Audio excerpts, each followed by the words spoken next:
So I want you to picture the scene. You're a student with hardly any money, but you want to get a decent setup for online classes, recording music, and of course, shouting at your friends while playing Among Us. If that sounds familiar, then you might just want to stick around.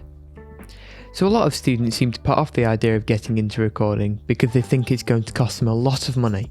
But today I'm going to go through a setup that will cost you less than £100. So let's get started.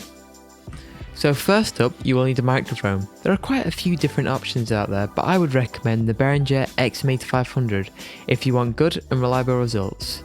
You get way more than you pay for with this microphone, and it sounds pretty good considering it costs less than £20. It's also a dynamic cardioid microphone, so it helps get rid of some of that background noise that comes with being in student accommodation. The next item you will need is an audio interface, and for this I recommend the Behringer Euphoria UM2. This interface is limited to 16-bit and has a maximum bitrate of 48 kHz, but for the majority of people it should be plenty. It does feel a little bit cheap and plasticky, but at the end of the day it only costs £30, and it works well in my experience. It has zero latency direct monitoring mode for monitoring your recordings, and it's also worthwhile remembering that to plug your headphones in you might need a 1/4 inch adapter, but these can be picked up for very cheap. Next thing you're going to need is an XLR cable to connect your microphone to the interface. You could seriously cheap out here and buy one of these ridiculously cheap options on eBay, but in my experience these have very bad shielding issues and interference can end up ruining your recording. Don't ask me how I know. Personally, I would go with something like this Stag microphone cable. It's very cheap and comes from a reputable brand.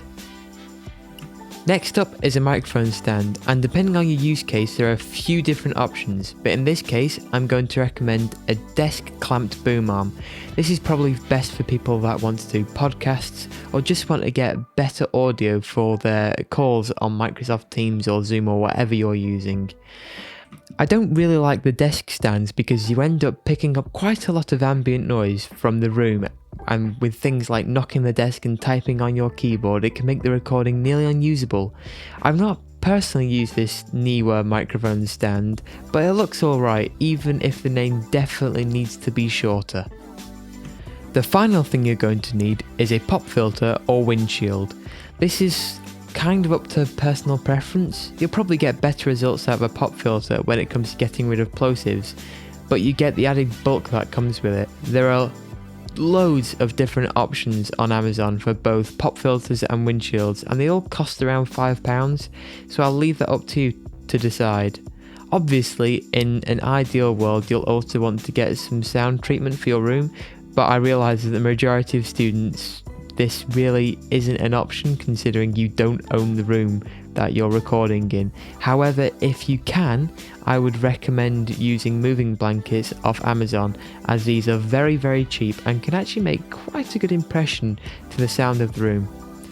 So let's add it up. £15 for the Behringer XM8500, the Behringer Euphoria UM2 costs £30, that Stag microphone cable costs £6, the Neewer adjustable microphone stand costs £10, the pop filter costs £5, and the moving blanket costs £25. I think that's a fairly good price, and it's going to sound much better than the inline microphone you'll find on some headphones, which is nearly unusable in most cases.